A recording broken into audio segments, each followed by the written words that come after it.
Calling all perimenopausal baddies. If you are a woman of a certain age, like me, shout out 1979, feeling gobsmacked and sideswiped by how your body is changing due to perimenopause, like hot flashes, night sweats, mood swings, anxiety, trouble sleeping, brain fog, fatigue, irregular periods, weight changes, low libido, dry skin, dryness in your lady parts, headaches, joint pain, hair thinning, breast tenderness, breast sagginess, breast flatness, digestive changes, or increased sensitivity, this is a conversation with you.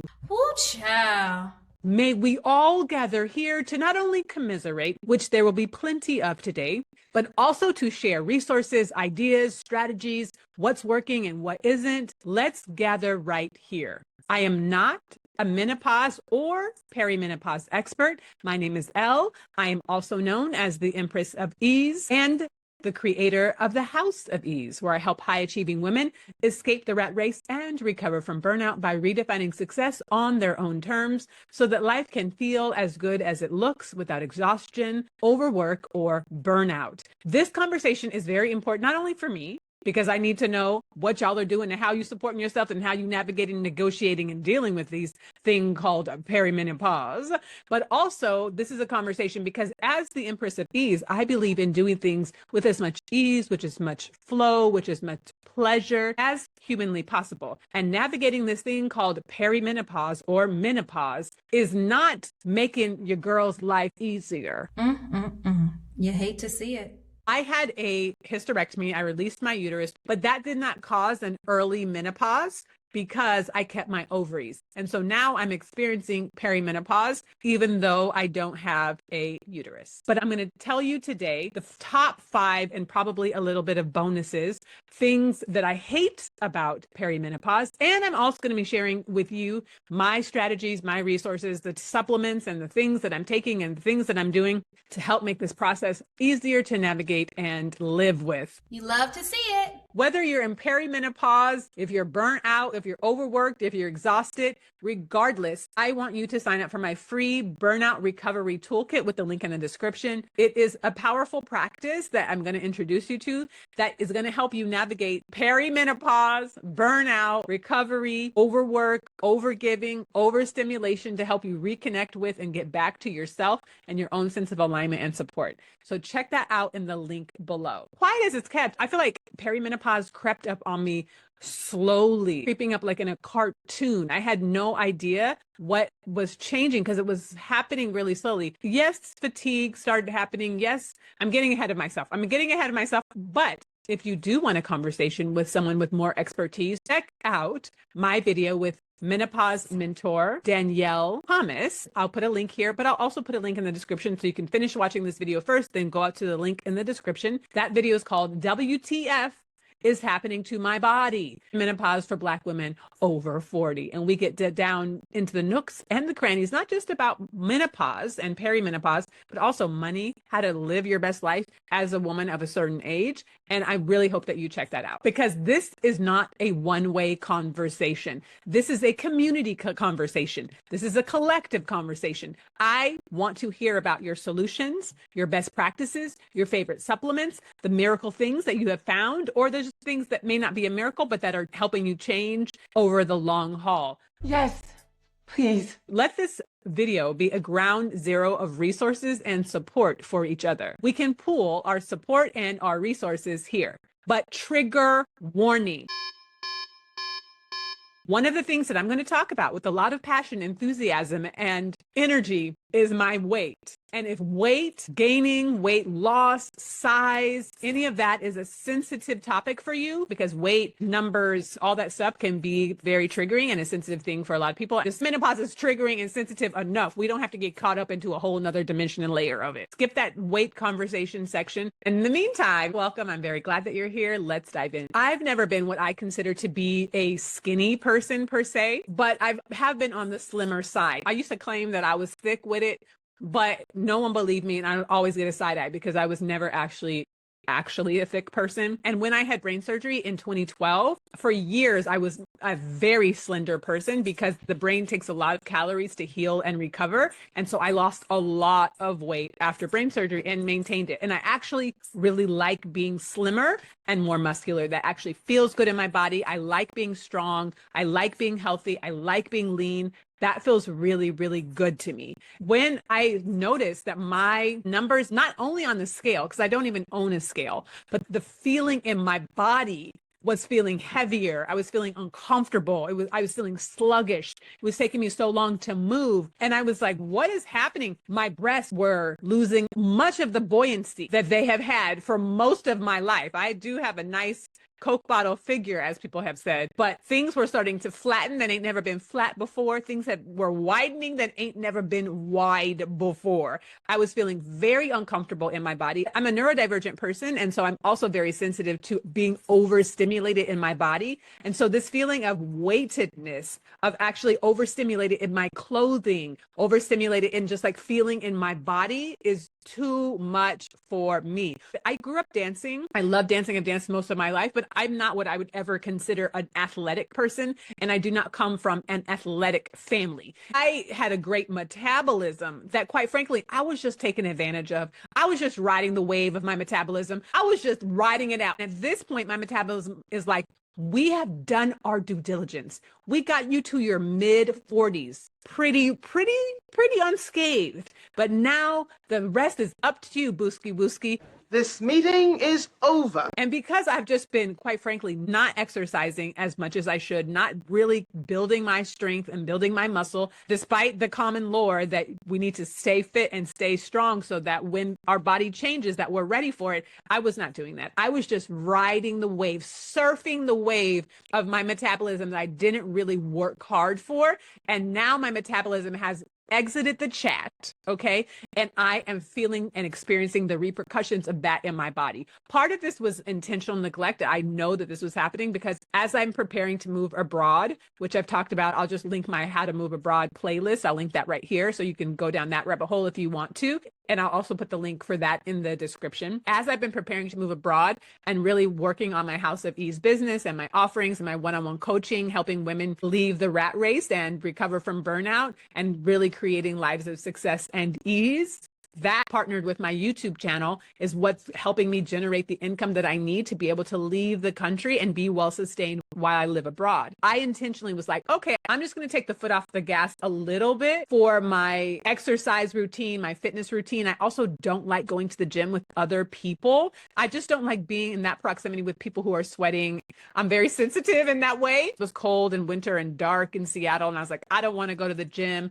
I'm just going to focus on doing what I got to do to get out of the country. And then when I get to Thailand, I'm going to start taking Muay Thai and I'm going to work on my fitness, which I'm actually fine with. But I've been in Seattle longer than I've planned. And now, as of June 8th, 2025, my physical body, I am feeling the repercussions of the neglect from the fall and the winter, from not exercising well, from not eating as well as I know I should be, from not focusing on my muscle growth, not focusing on my cardio or stamina. Now I'm feeling it. And turnaround time is so much shorter. As I said, I used to just be able to ride the wave of my metabolism and my weight would fluctuate a little bit, but nothing significant, nothing to notice. And now I weigh more than I've ever weighed in my life. I was out with a friend a few days ago. We've been friends since literally 8 years old. And she's has a larger body than me. And I would always be like, I'm thick, I'm thick, I'm thick. And she always would give me the side of like, girl, hush, sit down, be quiet. And she said to me the other day, she was like, you know how you used to always say that you were slick and I would always give you the side eye? She's like, well, I can't give you the side eye no more. She said, I can't say nothing about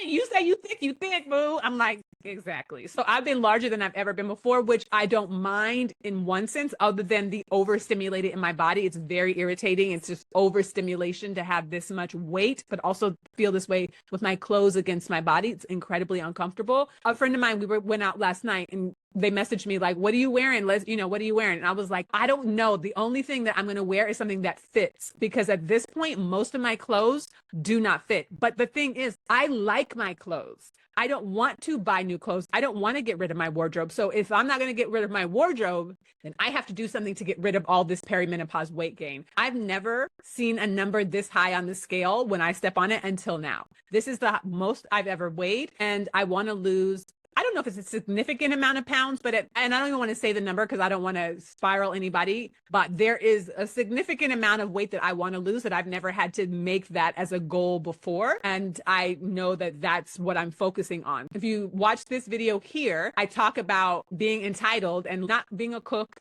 not enjoying that. I use a food delivery service called Thistle, and I don't always use it because it's not always in my budget. But when I do, I'm eating well. It's fresh, it's healthy, it's delicious. It's really well prepared. It's such good food. They deliver it twice a week. I only order lunch and dinner, although you can also order breakfast if you like. I prefer to make fresh juices or smoothies for breakfast, or oatmeal sometimes. So I just order lunch and dinner from them. If you are interested, it makes my life so much easier. It's so delicious, and it supports me really shifting into releasing the weight and strengthening my muscles so I don't have to figure out what I'm going to cook from scratch. If you are interested at all in any meal delivery, I think they deliver everywhere in the United States.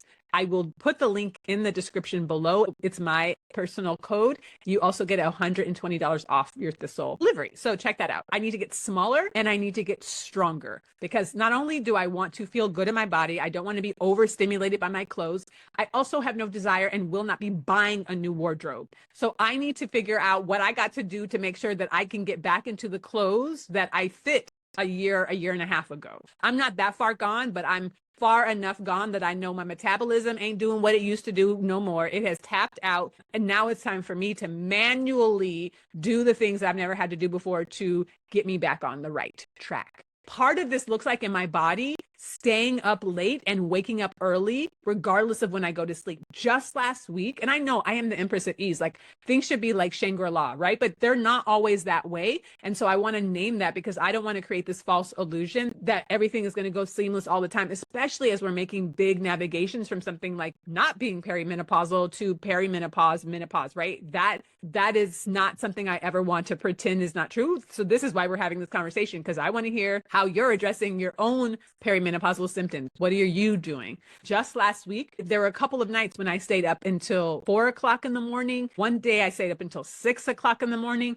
And I was like, oh my God, the sun is coming up. What am I still doing? I was working and I was creating, but my body had not clocked in yet that it was time to log off and go to sleep. It was just still running on whatever it was that it was running on. I live in Washington right now. They have ganja stores everywhere. So one of the things I do is when I know it's time to go to sleep, regardless of whether my body is telling me it's time to go to sleep or not, but I know it's time to go to sleep, I will take either half a gummy or a gummy, which will help me not only go to sleep, but will help me stay asleep. Because sometimes, no matter how late I go to sleep, my body is so wired for sound that it will wake up at the time that I usually wake up. And I haven't woken up with an alarm clock for years, but I will wake up even if I went to bed at 3 o'clock in the morning. This is not okay. This is not sustainable. And it makes me look like a very tired, exhausted person. And I don't feel good in my body. I feel heavy and tired in my body. So that is something I'm working on. I'm glad that I can use this gummy now, but I know that I need to be much more well regulated so that not only do I get off of the computer and close down or stop doing whatever I'm doing at a reasonable time to go to sleep and allow my body to rest and recuperate, but that I start working into a practice where I can do that with ease. Now that it's spring and summer and the sun is out and it's warmer, that's where I feel most alive, most vibrant, most connected to my ancestors, is in the sun. And so that's very helpful, but there is still this undergirding frequency, vibration, energy of fatigue. I want to address that as well. I'm also bloated. Like my face looks like it did when I had my wisdom teeth removed. I looked at my face the other day and I was like, why have I seen this face before? What does this look like? Oh, when I looked like a chipmunk because I had my 4 wisdom teeth removed. Perimenopause and the hormonal changes, the cortisol changes are contributing significantly to me looking like a chipmunk, like I had my wisdom teeth removed. I'm also irritable, but not in a like a quick irritable kind of way for the most part, especially being so sensitive to the sun and having been in Seattle where it's dark and cold and gray and wet most of the year, 9 months a year. And so even though it's spring and summer is right around the corner, we've been having my favorite weather, 70 and 80-degree weathers, I'm just more irritated, just harder. I can feel in my frequency, I can feel my energy that I'm just harder. I'm not soft as I used to be. I'm just more rigid. And I don't like that. I really want to get back into my ease and pleasure and flow and joy. And I know that this is a hormonal thing. So these hormonal changes are creating a guardedness, a rigidity I've never had. And there are other factors, of course, like the building I live in with my insane, crazy, entitled neighbors. And I'm not saying that in a girl, you so crazy. I mean, literally crazy. I'll put the link right here if you want to watch that video and find out more, where I include a video of one of my neighbors breaking into my apartment. Yes, she still lives in this building. I've built up like a wall in a sense, so like this protection wall. And so I'm more guarded. I'm more cynical than I used to be. Later in this video, I'm going to be telling you the supplements I'm taking, the tinctures I'm taking, my practices, like what I'm actually doing to help address some of these things, because I don't believe that it's just a lost cause, that it's just, it is what it is and I have to deal with it because I'm perimenopausal. I think that's a lie from the pit of hell. And even though many of our elders and ancestors in this most recent time don't have a lot of documented resources, they just white knuckled it and to like just get through it. Thankfully, there's a lot of other resources that are available to us right now. So I'm going to be showing and telling everything that I am using right now to help combat and address these perimenopausal symptoms. Y'all know I'm completely comfortable saying the quiet part out loud. This is something that I whispered to a friend of mine and I was like, girl, are you experiencing this too? And she was like, girl, yes. But it's not something that most people talk about. Now, she and I have never had odor issues. We have never had odor issues. We've never been funky people. That's not been our life's calling. But as we're going through perimenopause, something that we're noticing is that we are starting to smell different, and I don't like it. Okay. These hormonal changes are changing how we smell, and it is off-putting. It is jarring. It's disorienting because it's like we were just doing just fine. Okay. And now the smells are a changing. Something I noticed, and this was years before I think I was officially perimenopausal, my hair is thinning, but only on one side of my scalp. It's thinning on one side of my scalp and it's weak on the other side of my scalp. It's very strange, but this is also along the line of my brain surgery scar. Half of my hair is thinning, half of it is just weaker hair.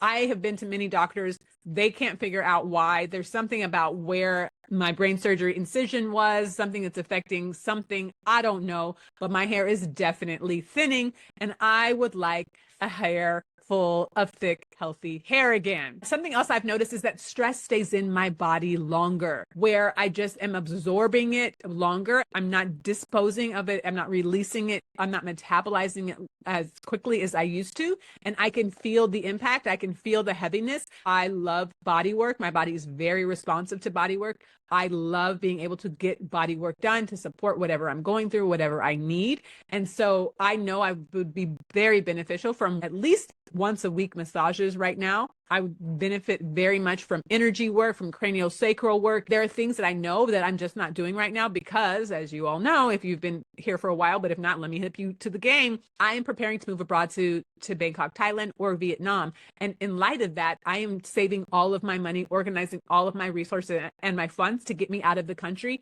as soon as possible. And so as much as I would love and would be very receptive to regular body work, regular massages, it's just not in my budget right now. And so I look forward to experiencing that when I get back to Thailand. I used to live in Thailand years ago. And when I return to living there again, I look forward to having regular massages. But as of today, that's not it. And so I have to figure out other ways to move the stress through my body. I also don't have the focus that I used to have. I think this is part, of course, because of social media, TikTok, things that just go really fast, hyper consumption of short form videos. but also I don't have the focus, the attention span that I used to have. And so this is something I'm actively working on strengthening and redefining. I also have an increased sensitivity to sound and light. When people drive by with loud motorcycles, loud cars, loud vehicles, it feels like a personal attack. It feels like a personal affront. I'm like, why are you so loud? And I'm like,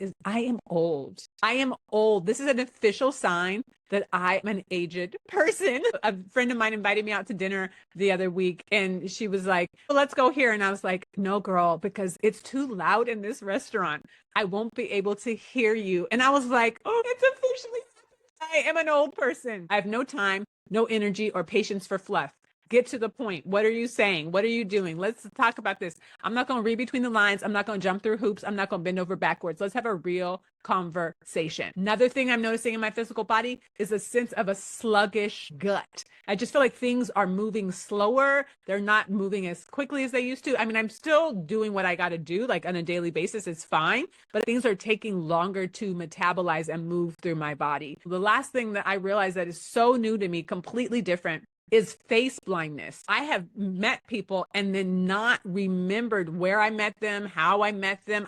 Until they gave me like multiple clues and I'm like, oh, I know exactly who you are. But I still didn't necessarily remember their names. And if I saw them again tomorrow, I wouldn't necessarily remember their face. Eek, oh, Rama. That does not feel good to me because I love people so much. And when I'm having a conversation and having a connection with someone, it is genuine and it is authentic. And I am very enthusiastic about talking. Although I'm an introvert, I'm a social introvert. I really enjoy people. And so it freaks me out that I may run into someone and not even recognize their face until they remember me. I don't want people to think that I'm ignoring them or walking by or just pretending I don't see them when really my brain is just like, I don't know. Who is she? I don't know her. And also brain fog. I just feel like my brain is just not as sharp and clear as it used to be. And I am not going down without a fight. I'm going to do everything I possibly can to address this as head on as possible in the most holistic way. When I went to go get my well woman checkup in May, I was prescribed hormone replacement therapy. I took birth control for 1 month when I was preparing to have my hysterectomy. But other than that, I've never taken birth control. I never took any kind of hormone supplement. And so the idea of taking HRT kind of freaks me out. I don't know what it's going to do to my body. So I do have the prescription, but I haven't filled it yet. In the meantime, I'm really working with herbs, supplements, tinctures, and other things to help support my body. And if I do decide to do HRT, hormone replacement therapy, it will be in symphony with all of the other things that I'm doing, but I don't want to just lean on that and rely on it. There's a company that I've worked with for years, which is called Red Moon Herbs. I'll put the link in the description below. I'll also put a link to all of the tinctures that I'm about to tell you right now. I want to give a disclaimer before I share any of these. I am not a doctor. I am not a nurse. I am not a medical practitioner. I'm just telling you the things that I use that work for me. Please use your discernment to decide what's going to work best for you. And maybe you need to consult a doctor, a naturopath, a physician, someone who's going to help you navigate this. But I'm just telling you what works best for me. The first tincture that I take from them is their Menopause tonic. And this tonic includes black cohosh, vitex, which is chasteberry and hawthorn.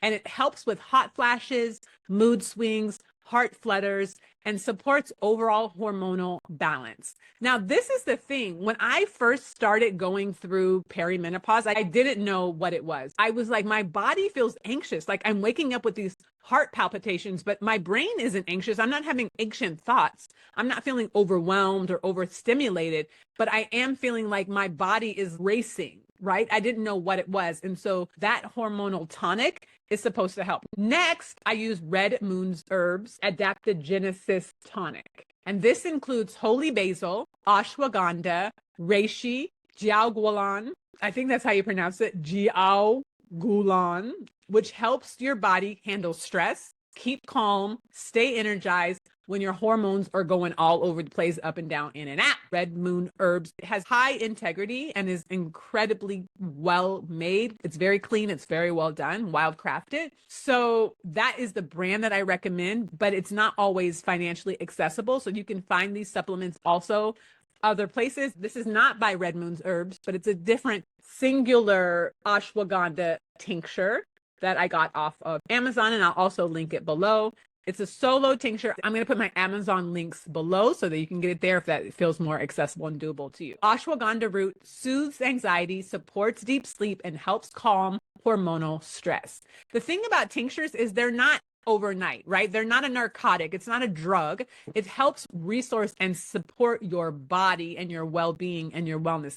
So it's something that builds over time. It's not going to necessarily take forever, but it's something that helps your body build its own resources within itself. I do HRT, that I'll use it in conjunction with these other supplements, tinctures, etc. The next thing that I use is the cortisol wellness drops. I'll also put the link to that below. It lowers the stress hormone that keeps you wired, tired, and moody. The next tincture that I use is Go-To Cola. Now, before I even tell you what this does, if you want me to create a separate video about how I use these, when I use them, what I use them for specifically, let me know in the comments below and I'll make a separate dedicated video. What the Go-To Cola does is it helps with brain fog, improves circulation, and it supports the skin and nerve health. As I mentioned, I had brain surgery in 2012. I also have nerve damage from that. And so I tried to get as much as possibly can to support me so that when I'm 117, that I still have healthy nerves and healthy body and bones and connective tissue and everything else as possible. Next thing that I use is chlorophyll gummy. They gently clean out the body, help balance estrogen, and boost natural energy. I also take Ashitaba powder. It supports cellular repair, balances blood sugar, and gives long-lasting energy. This is from a company called Sun Potion. The product is just fantastic. The customer service, I've experienced very specific racism with them. I'll put in the link in the description box of the Instagram post that I made about them when they were blatantly racist to me. So I'm not necessarily advertising that company.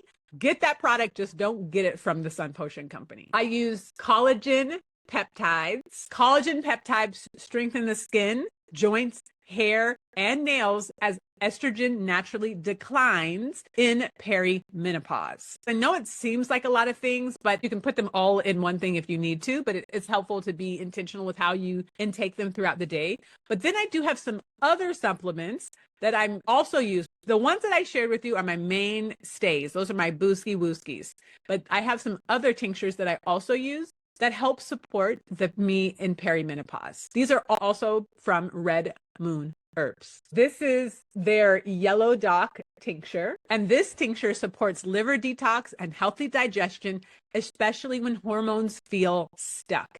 It helps move things along in your body. I have their Dandelion tincture, which helps your body release excess hormones and water weight and supports the liver. I have the Red Moon Herbs Nettle tincture, which gives your body iron and minerals and helps with fatigue and supports your bone. I also use their lemon balm tincture, which eases anxiety, irritability, and sleeplessness during hormonal shifts. For that body situation that I was telling you about, I have started using the Lume acidified body wash, which is pH optimized to help control odor. Now, I'm not someone who sweated a lot. I don't sweat a lot now, but it helps with managing whatever's happening. It helps with that. So I'll also put the link to that below. I have noticed a difference. I don't know how it works, but it does work. Let me know again if you want a full breakdown of my perimenopausal ease and wellness protocol, and I will make a separate video. I can also talk about the foods I'm eating, what I'm not eating,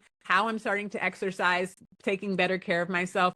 Let me know if you want me to make a separate video about that. I've had dry skin most of my life, but I feel like it's getting drier and quicker. So as soon as I get out of the shower, it feels like my skin is like zoop, like a Sahara desert. So these are my skincare moisturizing products that help me stay as moisturized as possible. But if you have other things, please weigh down in the comments below. What do you actually use for your skin? So I'm a Lush girly through and through. So the cleanser I use is called Ultra Blend.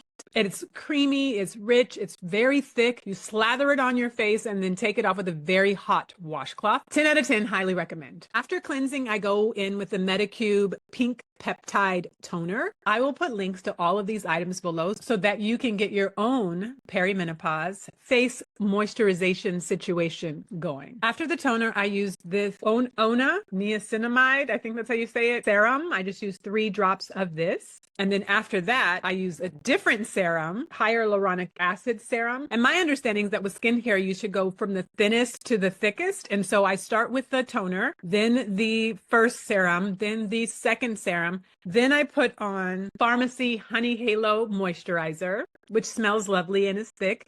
But I like my skin to feel very thick and moisturized.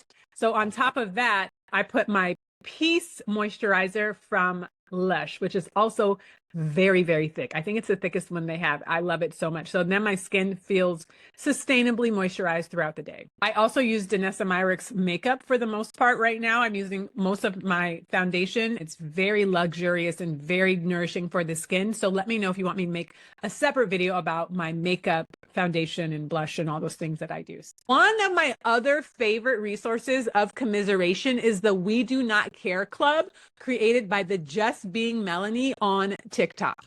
So I started this club called the We Do Not Care Club, and this is for anybody going through perimenopause and menopause. I posted a video asking who wanted to join, and when I tell you we got so many members in this club, but what I did was compile a list of all the stuff that we don't care about no more. Okay? We don't care about bras no more because bras suffocate us. We don't need that no more. We don't care if we look pregnant and we're really not pregnant. We don't care about matching clothes and wearing PJs all day. Clothes is clothes. That's it. That's the standard. We don't care about being on time for nothing. Baby, be happy that I showed up because I don't even want to be here. We don't care about unpainted big toenails and wearing flip-flops with them. Listen, that's a luxury to be able to paint your toenails. Toenails is toenails. Just I'm going to wear my flip-flops, and that's that.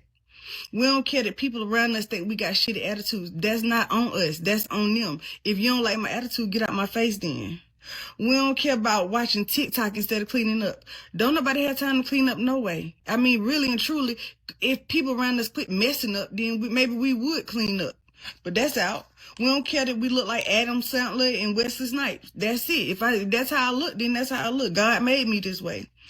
We do not care that our hair not combed. Baby, hair is a luxury. We don't care about that no more.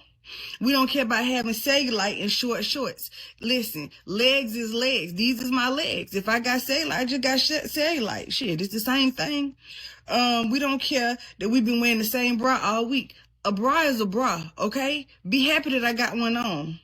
We don't care that our kids ain't passing, they passed their math test in 3 months.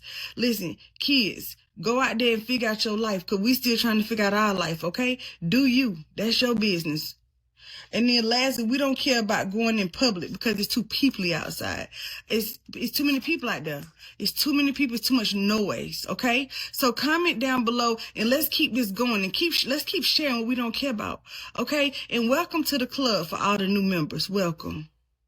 Because we need to know and remember that we are not alone. People who have uteruses, people who have bled, people who are going to go through perimenopause at some point in their lives. And because it's been so taboo for most of our lives, people didn't even talk about it in previous generations, right? Just naming it as the change, part of that colonized patriarchal society culture that we're living in, that people just don't even talk about it. You're supposed to expect to be operating and move through your life and the world like everybody else, when real, important, significant changes are happening in your body that are actually affecting your well-being, your way of life, your brain, your body, your energy, your heart, your spirit, how you show up in the world. So I love that Just Being Melanie is doing things. I'll also link her YouTube channel here below, because she's doing the Lord's work, talking about what perimenopausal and menopausal people do not care about, because there's a lot that we don't care about. And I think that needs to be normalized. That conversation needs to be acknowledged and normalized. The things that I'm working on and want to improve that I know are going to support my perimenopausal journey are building muscle and increasing stamina. I know that that is going to be the game changer, not only for the weight gain and the body situation that I mentioned situations that I mentioned earlier, but also because that's how I want, it helps me feel better. It helps me look better. And I know it's going to matter in the long run when I'm 70 and 80 and 90 and 100 and 120 years old, that I'm going to be fit enough. And I have to start actually doing that right now. There's no more excuses. So that is something that I'm definitely intentionally working on. So let me know below. What are you working on? How are you supporting yourself in perimenopause and beyond? Navigate it with as much ease and support and simplicity as possible. As I said earlier, my burnout recovery toolkit is for you, especially if you're in perimenopause or menopause. It's completely free. Check it out in the link below. I would love for you to have it. I think it's going to be a powerful tool to have in your back pocket. Thank you again for being here. I look forward to reading all of the things that you are doing to navigate perimenopause and beyond. And in the meantime, check out this video right here with my conversation with Danielle, the menopause mentor, as we go into the nooks and crannies of navigating perimenopause with as much ease as possible. Thanks for being here, and I'll see you next time. Bye for now.